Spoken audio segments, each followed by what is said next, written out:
Hi there and welcome in episode 2 of the onboarding video in the context of the Microsoft Sales Mastery program developed by Hans and Claudia. I hope you found a moment to watch episode 1 in which, on the title of From Zero to Cloud Hero, we highlighted a brief history of cloud computing. After having watched that movie, you will have an understanding of how we got where we are today in 2024. And that is exactly the situation that we are going to have a look at in episode 2. The purpose of this short video is to help you understand the Microsoft Solutions stack, and we are going to do that based on a customer story that will help you to understand how and why you would opt for Microsoft solutions. So let's start with our customer. It's a typical mid-sized company with headquarters and then some remote offices and another few home workers that will help the company drive. They use the internet, obviously, but most of their infrastructure is on-premise, meaning that they have all of their data and software running on-premise. Their email server is running on-premise. When new users come in the company, well, they have an account that is created on the local server using Active Directory, and all of the software is both in licensing form and run and managed on-prem. Now, if you would enter that company, it would probably look a little bit like this. A lot of server, a lot of energy consumption, a lot of security and management concerns, because look over here, there's two people who probably should never be that close to the servers. So it's quite a cumbersome task to maintain and keep this infrastructure secure.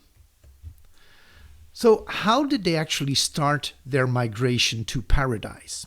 Well, one day it started with Microsoft 365. They had to renew their Office licenses, and they heard about, the fact that with Microsoft 365 you have now the right to install Office on 5 devices. You have mobile applications that become available, and it's automatically updated, and it comes with a whole collection of very interesting applications.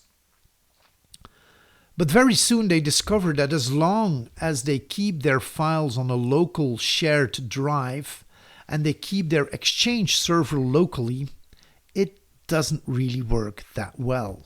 So the first thing they do is they migrate their files to SharePoint, and they replace the on-premise Exchange server with an online Exchange.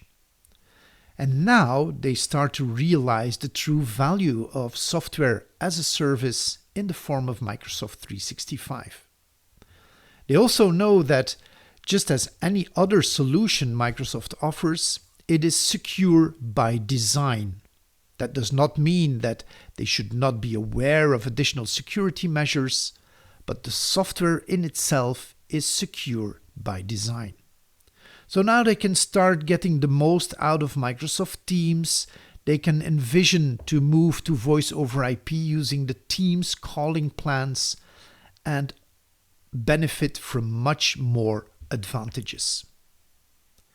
The users, however, still have a little challenge, because they now have the login for Microsoft 365, but they also have to remember quite some logins for third-party solutions that they offer. They still have the login that they use when they are in the office to connect to the local software. So that's a bit tricky for them, and it also opens the door to a lot of security concerns. Enters Microsoft Entra. Actually, when they started with Microsoft 365, they had the free version of Microsoft Entra, previously known as Azure Active Directory Services. And so what they are going to do now is move all the user management to Microsoft Entra. And as of now, every single user authenticates here using multi-factor authentication. And from that point onwards, they will be sent to Microsoft 365. They will be sent to other cloud solutions and local applications in one single and highly secure way. So off go a lot of concerns.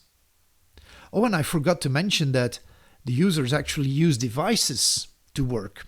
They have computers, they have mobile phones, they may have other devices that they use. And you would like also not to have to worry too much about these devices. If a new user comes in, how long does it take before that user is operational?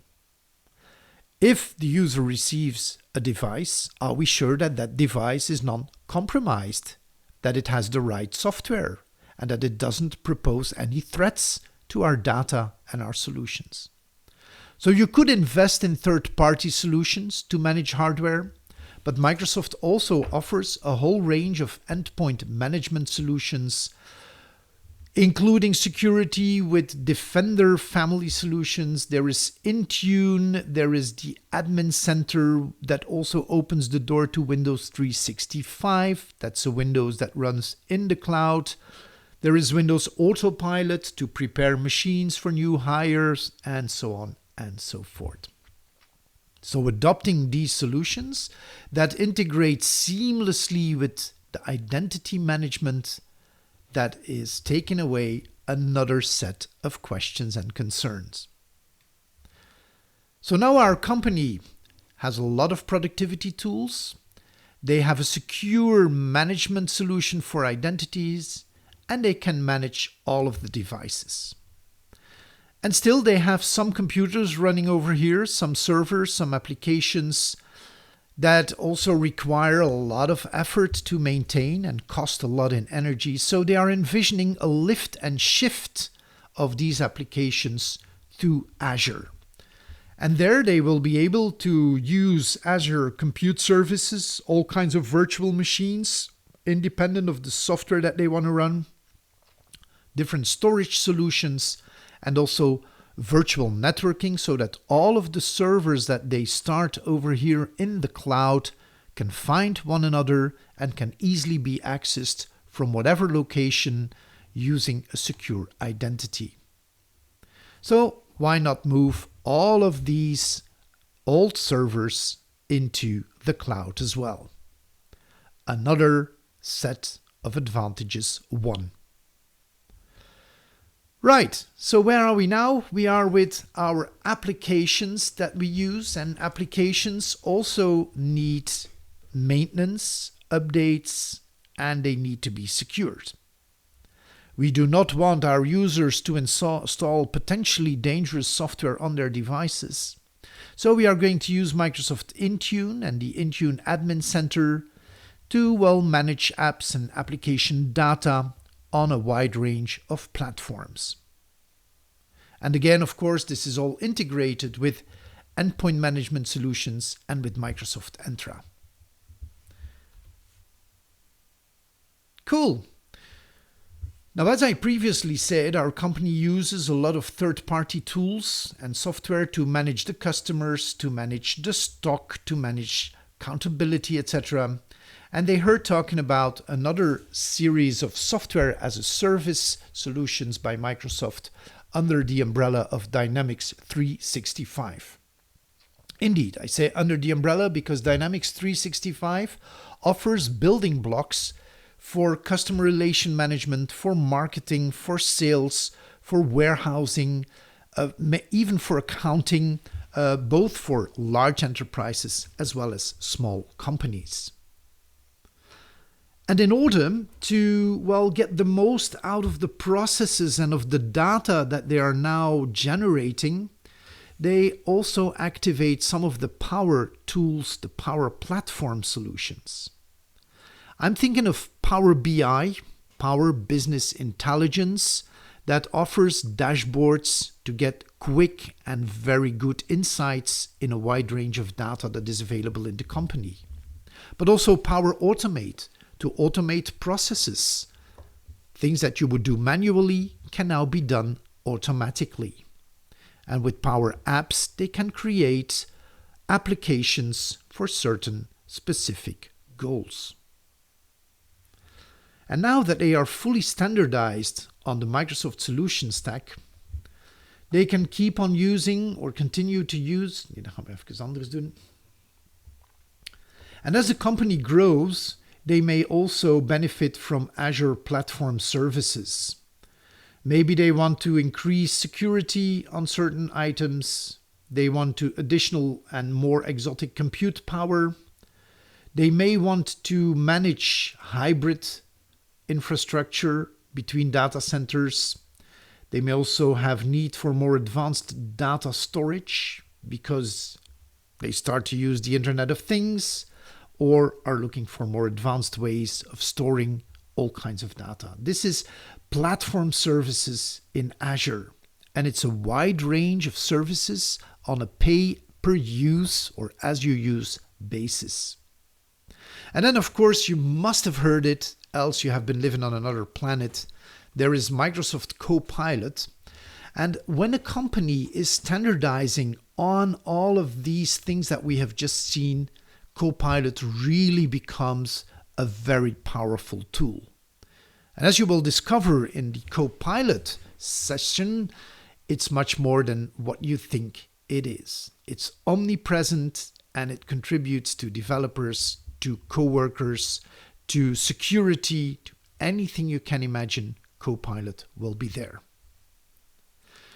So in a nutshell, what we have seen is that if we want to build a solid IT infrastructure, let's forget about doing it on-premise, selling hardware, selling licenses, selling network infrastructure, because that would be the zero age, and now we are in the cloud hero period, where, as we have seen, we can use infrastructure as a service, all kinds of virtual machines. We can use platform as a service, Windows Server, maybe other operating systems and other platform components.